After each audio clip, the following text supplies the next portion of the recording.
Hello students, जय हिंद। आप सभी को मैं हूं शिव और आज रेलवे ग्रुप डी परीक्षा 2022 का 21 अगस्त का किसी भी शिफ्ट का एग्जाम नहीं हुआ है। तो फ्रेंड्स आपको बता दें कि रेलवे ग्रुप डी का 19, 20 और 21 को किसी भी शिफ्ट का एग्जाम नहीं हुआ था। तो फ्रेंड्स आपको जब तक एग्जाम नहीं हो रहा था तब तक हमने आपके लिए जीके और साइंस के मोस्ट इंपॉर्टेंट 45 क्वेश्चन को प्रैक्टिस करा रहे थे। उसी तरह आज भी हमने इस वीडियो में आपको जीके और साइंस के मोस्ट इंपॉर्टेंट 45 क्वेश्चन को बनाया है।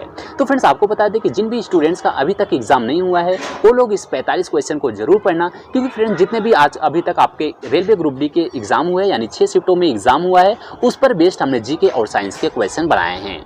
तो फ्रेंड्स इस सभी क्वेश्चन को आप लोग जरूर पढ़ना। आपके जितने भी शिफ्ट का एग्जाम होगा आगे हम लोग उसका एनालिसिस करेंगे। और अगर आपने हमारे चैनल पर नए हैं तो चैनल को यार सब्सक्राइब कर लो, जहां हम आपको रेलवे ग्रुप डी के हर एक शिफ्टों का पूरा एनालिसिस कराते हैं। तो फ्रेंड्स बिना देरी के आज स्टार्ट करेंगे हम लोग जीके और साइंस के पहले क्वेश्चन से। तो फ्रेंड्स पहला क्वेश्चन है, अपनी पदावधि समाप्त होने से पूर्व उपराष्ट्रपति को उसके पद से हटाने का अधिकार किसे है। तो फ्रेंड्स याद रखना, अपनी पदावधि समाप्त होने से पहले उपराष्ट्रपति को हटाने का अधिकार सिर्फ संसद के पास होता है। तो इसका आंसर संसद बिल्कुल सही होगा, आप लोग याद रखिएगा। अगला क्वेश्चन है, संयुक्त संसदीय समिति में कितने सदस्य होते हैं। तो फ्रेंड्स आपको बता दें कि यह इंपॉर्टेंट क्वेश्चन है, आगे पूछा जा सकता है संयुक्त संसदीय समिति में कितने सदस्य होते हैं। तो आप लोग याद रखिएगा 45 सदस्य होते हैं। तो इसका आंसर 45 बिल्कुल सही होगा। तो फ्रेंड्स आपको बता दें कि जितने भी आपके शिफ्टों में एग्जाम हुए यानी 6 शिफ्टों में एग्जाम हुआ है उसमें जितने भी टॉपिक से क्वेश्चन बने हैं जैसे जियोग्राफी, पॉलिटिकल साइंस, हिस्ट्री और static GK, current affairs, physics, chemistry, biology, उस टॉपिक से आपको इस वीडियो में क्वेश्चन देखने को मिलेगा। तो फ्रेंड बिल्कुल उसी लेवल के क्वेश्चन बनाए गए हैं जिस लेवल के क्वेश्चन आपके एग्जाम में पूछे जाएंगे। आप लोग इस वीडियो को जरूर देखना। इस वीडियो में 45 क्वेश्चन मिलेंगे और 45 क्वेश्चन में साथ ही साथ आप लोग देखते चलिएगा कितने क्वेश्चन का आंसर आप लोग सही दे रहे हैं। कमेंट बॉक्स में बताइएगा कि 45 में से आपके कितने क्वेश्चन सही हुए हैं। तो फ्रेंड्स आइए नेक्स्ट क्वेश्चन देखते हैं। अगला क्वेश्चन है, ब्रह्म समाज की सिद्धांत पर आधारित है, यानी पूछा गया ब्रह्म समाज जो है वो किस सिद्धांत पर आधारित है। तो फ्रेंड्स अच्छा क्वेश्चन है, पूछा जा सकता है ब्रह्म समाज किस सिद्धांत पर आधारित है। तो याद रखिएगा एकेश्वरवाद के सिद्धांत पर आधारित है। इसका आंसर एकेश्वरवाद बिल्कुल सही होगा। अगला क्वेश्चन है, स्वामी विवेकानंद किस स्थान पर हुए धार्मिक सम्मेलन से प्रसिद्ध हुए थे। तो फ्रेंड्स अच्छा क्वेश्चन है, आपको बता दें स्वामी विवेकानंद जो है वो शिकागो के धार्मिक सम्मेलन से प्रसिद्ध हुए थे। तो कौन सा सम्मेलन था? शिकागो का धार्मिक सम्मेलन था, उसमें स्वामी विवेकानंद प्रसिद्ध हुए थे। तो याद रखिएगा कौन सा सम्मेलन पूछा जाएगा, तो शिकागो इसका बिल्कुल सही आंसर होगा। अगला क्वेश्चन है कि ताप के सेल्सियस पैमाने पर परम शून्य ताप कितना होता है। तो फ्रेंड्स आपको बता दें कि इसका आंसर होगा -273 डिग्री सेंटीग्रेड, क्योंकि ताप के सेल्सियस पैमाने पर परम शून्य ताप जो होता है वो -273 डिग्री सेंटीग्रेड होता है। अगला क्वेश्चन है, जब किसी बोतल में पानी भरा जाता है और उसे जमने दिया जाता है तो वह बोतल टूट जाती है, क्यों। तो फ्रेंड्स आपको बता दें कि जब भी पानी को बोतल में भर के उसे फ्रीजिंग किया जाता है तो पानी हमेशा जमने पर फैलता है। तो इसका आंसर सीधा सा होगा पानी जमने पर फैलता है। तो फ्रेंड्स इसका आंसर याद रखिएगा, पानी जमने पर फैलता है इसलिए बोतल टूट जाती है।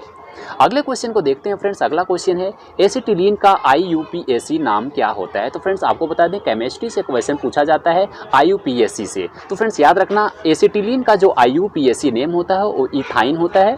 तो इथाइन इसका बिल्कुल सही आंसर होगा।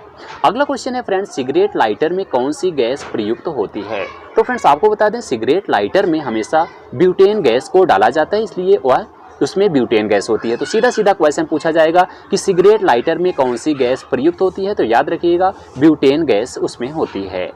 अगला क्वेश्चन है फ्रेंड्स, जल बिंदुओं के रूप में जल की हानि क्या कहलाती है। तो फ्रेंड्स याद रखना जल बिंदुओं के रूप में जल की जो हानि होती है उसे बिंदु स्राव कहा जाता है। ग्रुप डी के क्वेश्चन पूछे हुए क्वेश्चन है ये सभी। जल बिंदुओं के रूप में जल की हानि क्या कहलाती है, तो बिंदु स्राव होता है। अगला क्वेश्चन है फ्रेंड्स, किस क्रिया के फलस्वरूप पौधों में ऑक्सीजन का निकास एवं कार्बन डाइऑक्साइड का अवशोषण होता है। तो फ्रेंड्स आपको बता दें प्रकाश संश्लेषण के द्वारा पौधों में ऑक्सीजन का जो है वो निकास होता है और कार्बन डाइऑक्साइड का अवशोषण होता है। तो किसके द्वारा होता है, तो याद रखिएगा प्रकाश संश्लेषण के द्वारा होता है। अगला क्वेश्चन है फ्रेंड्स, अर्थशास्त्र किस विषय पर लिखी गई पुस्तक है? तो फ्रेंड्स अच्छा क्वेश्चन है, आपको बता दें अर्थशास्त्र जो है वो राजनीति के बारे में लिखा गया है, तो इसका आंसर राजनीति बिल्कुल सही होगा। अगला क्वेश्चन है, 2 अक्टूबर को महात्मा गांधी का जन्म दिवस अंतर्राष्ट्रीय अहिंसा दिवस के रूप में मनाने का निर्णय कहां पर लिया गया था? तो फ्रेंड्स आपको बता दें कि सीधा सीधा क्वेश्चन आएगा कि 2 अक्टूबर को महात्मा गांधी का जन्म दिवस होता है, उस दिवस पर अंतर्राष्ट्रीय अहिंसा दिवस जो मनाया जाता है वह निर्णय कहां पर लिया गया? तो याद रखिएगा सत्याग्रह शताब्दी सम्मेलन में लिया गया था। तो क्वेश्चन आपका आंसर होगा सत्याग्रह शताब्दी सम्मेलन। अगला क्वेश्चन है, सिम का पूरा नाम क्या होता है? फ्रेंड्स आपके एग्जाम में फुल फॉर्म से भी क्वेश्चन आता है। पिछले शिफ्ट में क्वेश्चन पूछा गया था एड्स का पूरा नाम क्या होता है, तो इसमें पूछा गया है सिम का पूरा नाम क्या होता है? SIM का। तो फ्रेंड्स आपको याद रखना है सब्सक्राइबर आइडेंटिटी मॉड्यूल सिम का पूरा नाम होता है, तो इसका आंसर सब्सक्राइबर्स आइडेंटिटी मॉड्यूल बिल्कुल सही होगा। अगला क्वेश्चन है, इंडियन सुपर लीग यानी ISL की शुरुआत किस वर्ष की गई थी? फ्रेंड्स इंडियन सुपर लीग की शुरुआत 2013 में की गई थी, याद रखिएगा क्वेश्चन पूछा जा सकता है। अगला क्वेश्चन है कि दांतों के क्षय को रोकने के लिए अधिकांश टूथपेस्ट में क्या होता है? तो फ्रेंड्स आपको बता दें दांतों के क्षय को रोकने के लिए टूथपेस्ट में फ्लूओराइड होता है, तो फ्लूओराइड केमिकल मिलाया जाता है दांतों के क्षय को रोकने के लिए। अगला क्वेश्चन है, पालक के पत्तों में किसकी मात्रा सबसे अधिक होती है? तो फ्रेंड्स आपको बता दें पालक के पत्तों में आयरन की मात्रा सबसे अधिक होती है, तो आयरन इसका बिल्कुल सही आंसर होगा। तो फ्रेंड्स आपके जीके के क्वेश्चन यानी ग्रुप डी में जीके के क्वेश्चन 20 होते हैं और साइंस के क्वेश्चन टोटल 25 होते हैं, यानी जीके और साइंस के मिला के आपको 45 क्वेश्चन पूछा जाता है। इस वीडियो में भी आपको 45 क्वेश्चन मिलेंगे। अगला क्वेश्चन है फ्रेंड्स, संतृप्त हाइड्रोकार्बन का सामान्य सूत्र क्या होता है? तो फ्रेंड्स आपको पूछा गया है सामान्य सूत्र क्या होता है किसका? संतृप्त हाइड्रोकार्बन का। तो फ्रेंड्स याद रखिएगा इस संतृप्त हाइड्रोकार्बन का सामान्य सूत्र CnH2n+2 होता है, तो इसे इस फॉर्मेट में लिखा जाएगा CnH2n+2 इस फॉर्मेट में आपको लिखा जाएगा, तो इसका आंसर होगा CnH2n+2 यानी संतृप्त हाइड्रोकार्बन का सामान्य सूत्र होता है। अगला क्वेश्चन है, क्लोरोइथिलीन के बहुलीकरण से क्या प्राप्त होता है? तो फ्रेंड्स आपको बता दें क्लोरोइथिलीन के बहुलीकरण से हमेशा PVC प्राप्त होता है, तो इसका आंसर PVC बिल्कुल सही होगा। अगला क्वेश्चन है फ्रेंड्स, एक एंगस्ट्रॉम में कितने मीटर होते हैं? तो फ्रेंड्स अच्छा क्वेश्चन है, फिजिक्स से क्वेश्चन पूछा जा सकता है। एक एंगस्ट्रॉम में कितने मीटर होते हैं? तो याद रखिएगा 10⁻⁻10 मीटर होते हैं, तो आपका आंसर होगा 10⁻⁻10 मीटर। अगला क्वेश्चन है, विद्युत धारा का चुंबकीय प्रभाव सर्वप्रथम किसके द्वारा अवलोकित किया गया था? तो फ्रेंड्स इंपॉर्टेंट क्वेश्चन है, आपको बता देते हैं विद्युत धारा का चुंबकीय प्रभाव जो है वो सर्वप्रथम आर्स्टेड द्वारा अवलोकित किया गया था। किसके द्वारा? आर्स्टेड के द्वारा अवलोकित किया गया था। अगला क्वेश्चन है, इसका आंसर देने का प्रयास करिएगा कि विश्व का कौन सा देश पवन चक्कियों की भूमि कहलाता है? क्वेश्चन पूछेगा पवन चक्कियों की भूमि किसे कहा जाता है? तो नीदरलैंड देश को कहा जाता है, तो नीदरलैंड इसका बिल्कुल सही आंसर होगा। अगला क्वेश्चन है, कालिंदी नदी का दूसरा नाम क्या है? तो पूछा जाएगा कालिंदी नदी के नाम से किस नदी को जाना जाता है? तो याद रखिएगा यमुना नदी को जाना जाता है, तो यमुना नदी को कालिंदी नदी के नाम से भी जाना जाता है। अगला क्वेश्चन है फ्रेंड्स अच्छा क्वेश्चन है कि एथलीट फुट नामक बीमारी किससे उत्पन्न होती है? तो फ्रेंड्स आपको बता दें एथलीट फुट नामक बीमारी जो है वो कवक से उत्पन्न होती है, तो कवक इसका बिल्कुल सही आंसर होगा। अगला क्वेश्चन है, प्रयोगशाला में सर्वप्रथम डीएनए का संश्लेषण किसने किया था? तो फ्रेंड्स इंपॉर्टेंट क्वेश्चन है, पूछा जाएगा डीएनए का संश्लेषण सर्वप्रथम प्रयोगशाला में किसने किया था? तो खुराना ने किया था, तो खुराना इसका बिल्कुल सही आंसर होगा। अगला क्वेश्चन है, भारतीय रिजर्व बैंक यानी आरबीआई का राष्ट्रीयकरण किस वर्ष हुआ था? तो फ्रेंड्स यह सभी क्वेश्चन पूछे हुए क्वेश्चन है। आरबीआई का राष्ट्रीयकरण पूछा जाए तो इसका आंसर 1949 बिल्कुल सही होगा, यानी 1949 ईस्वी में आरबीआई का राष्ट्रीयकरण किया गया था। अगला क्वेश्चन फ्रेंड्स, मानव विकास सूचकांक का आधार क्या है? तो फ्रेंड्स आपको बता दें अच्छा क्वेश्चन है, इसमें आपको ऑप्शन दिया जाएगा स्वास्थ्य, शिक्षा, जीवन स्तर, तो इनमें से आपको एक रहेगा, यानी अगर तीनों भी दे सकता है, तीनों में अगर देगा तो इसका आंसर स्वास्थ्य, शिक्षा, जीवन स्तर बिल्कुल सही होगा। याद रखिएगा मानव विकास सूचकांक का आधार क्या है? तो स्वास्थ्य, शिक्षा, जीवन स्तर है, इसको याद रखिएगा, क्वेश्चन पूछा जा सकता है। अगला क्वेश्चन है फ्रेंड्स, ठोस कपूर से वाष्प बनने की क्रिया को क्या कहते हैं? तो फ्रेंड्स केमिस्ट्री से क्वेश्चन आया है, जो है ठोस को, अगर ठोस कपूर होता है उसे डायरेक्ट हम जला देते हैं, वाष्प बनने की क्रिया को क्या कहते हैं वही पूछा गया है, तो याद रखिएगा उसे ऊर्ध्वपातन कहते हैं, यानी ठोस कपूर को डायरेक्ट उसे गैस में बनाना उसे ऊर्ध्वपातन कहते हैं, तो इसका आंसर ऊर्ध्वपातन बिल्कुल सही होगा। अगला क्वेश्चन है फ्रेंड्स, सेप्टिक टैंक से निकलने वाली गैसों के मिश्रण में मुख्यतः कौन सी गैस होती है? तो फ्रेंड्स आपको बता दें कि उसमें हमेशा मीथेन गैस होती है, तो मीथेन इसका बिल्कुल सही आंसर होगा।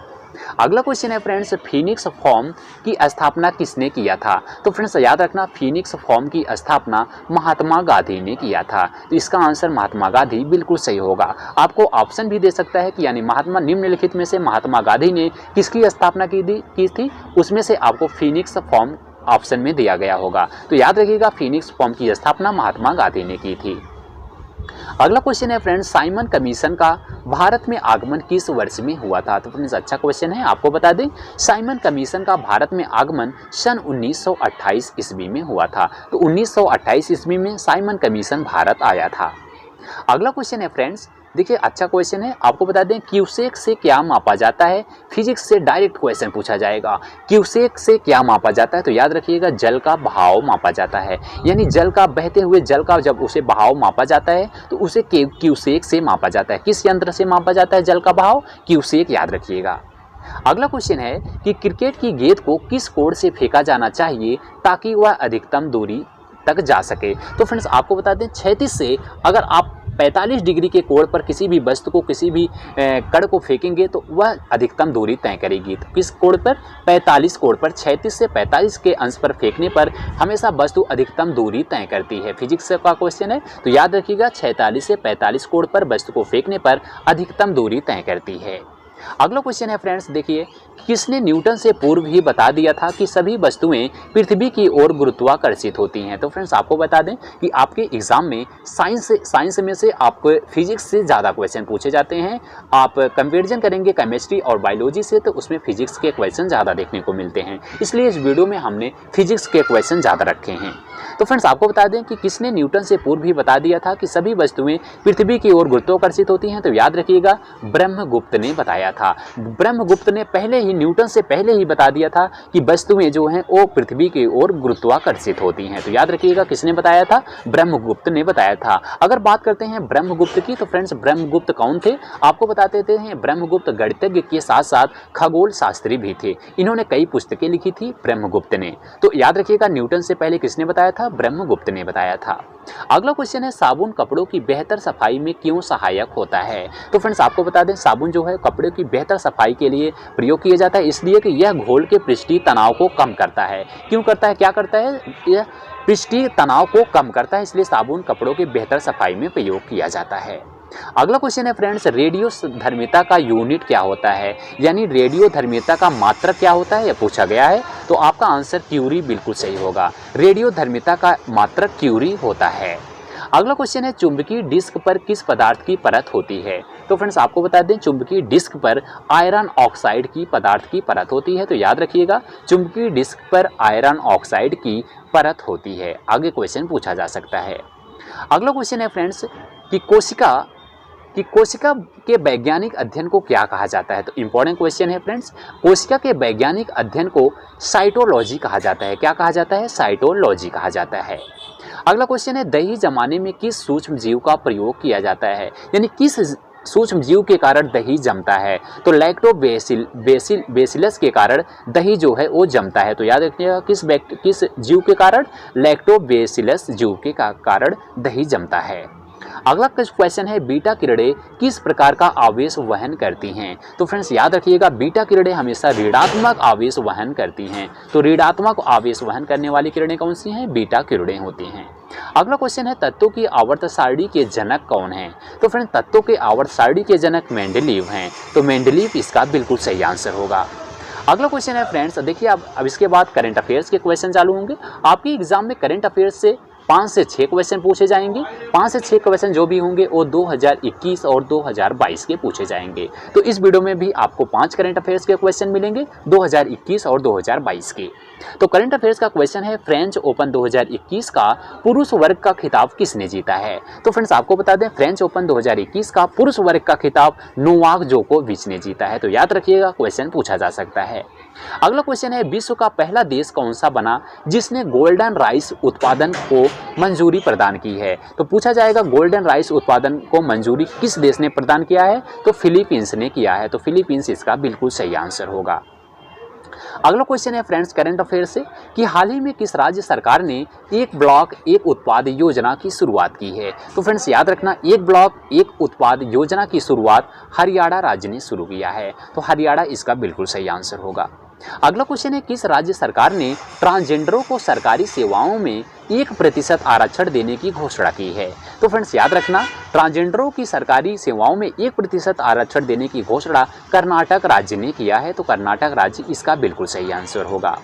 अगला और लास्ट क्वेश्चन है फ्रेंड्स करंट अफेयर्स का, जनवरी 2021 में देश का पहला फायर पार्क किस राज्य में स्थापित किया गया है। तो फ्रेंड्स याद रखना, जनवरी 2021 में देश का पहला फायर पार्क उड़ीसा राज्य में स्थापित किया गया है। तो इसका आंसर उड़ीसा बिल्कुल सही होगा। तो फ्रेंड्स ये सभी क्वेश्चन आज जीके और साइंस के थे जो हमने आपको बता दिया। अगर आपका एग्जाम अभी तक नहीं हुआ है तो इन सभी क्वेश्चन को आप लोग जरूर प्रैक्टिस करना, आगे एग्जाम में सीधे सीधे क्वेश्चन पूछे जा सकते हैं। तो फ्रेंड्स बहुत ही अच्छे और इंपॉर्टेंट क्वेश्चन को बनाया था। तो फ्रेंड्स वीडियो पसंद आई हो तो यार वीडियो को लाइक करना, दोस्तों में शेयर जरूर करना और इसी तरह से हर एक शिफ्ट का पूरा एनालिसिस करने के लिए हमारे चैनल को सब्सक्राइब कीजिएगा। जब तक आपका एग्जाम नहीं होगा तब तक हम आपको मोस्ट इंपॉर्टेंट 45 क्वेश्चन का प्रैक्टिस कराएंगे और डेली शाम को आपको हमने आने वाले एग्जाम के लिए मोस्ट इंपॉर्टेंट 45 क्वेश्चन को बताएंगे। यानी जैसे आपका एग्जाम कल है, 22 तारीख को एग्जाम शुरू हो रहा है, 22 तारीख में कौन कौन से क्वेश्चन पूछे जा सकते हैं, एक्सपेक्टेड क्वेश्चन हम आपको रात में 45 क्वेश्चन का प्रैक्टिस कराएंगे। आपको 45 क्वेश्चन बताया जाएगा जीके और साइंस का, उस वीडियो को भी जरूर देखना, इससे आपको बहुत ही ज़्यादा आपको एग्जाम में हेल्प होगा। तो फ्रेंड्स मैं उम्मीद करता हूँ वीडियो पसंद आई होगी और वीडियो पसंद आई हो तो वीडियो को लाइक करो, दोस्तों में शेयर जरूर करना। मिलते हैं नेक्स्ट वीडियो में, तब तक के लिए जय हिंद जय भारत।